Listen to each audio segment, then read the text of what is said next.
మనమిద్దరం ఒకేసారి వ్యాపారం ప్రారంభించాం. కానీ నీ దుకాణానికి చాలా మంది వస్తున్నారు. నా దగ్గరకు ఎవరూ రావడం లేదు.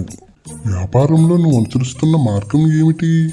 ఒకసారి వచ్చిన వారు మళ్ళీ మళ్ళీ నా దగ్గరికే రావాలని, చిల్లర లేదని చెప్పి కొన్ని పైసలు నా దగ్గరే ఉంచుకునేవాణ్ణి. కొన్నిసార్లు నేనే అదనంగా పైసలు ఇచ్చేవాణ్ణి. అదే నువ్వు చేస్తున్న పొరపాటు. డబ్బు విషయంలో అంతా ఖచ్చితంగా ఉండాలనుకుంటారు. డబ్బు విషయంలో తేడా ఉందంటే అన్నిటిలోనూ ఇంతే అనుకుంటారు. ఫలితం మన మీద నమ్మకం పోతుంది. ఇన్నటి విషయం ఈ రోజు ఎంతమందికి గుర్తుంటుంది చెప్పు? నేనైతే పైసాతో సహా ఎప్పటి లెక్క అప్పుడే తీర్చేస్తాను. నువ్వు ఇదే పద్ధతిని అనుసరిస్తే ఖచ్చితంగా మార్పు వస్తుంది.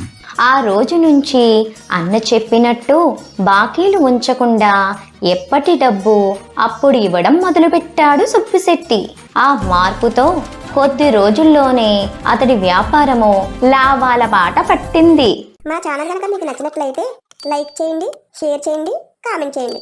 అలాగే సబ్స్క్రైబ్ కూడా చేసుకోండి.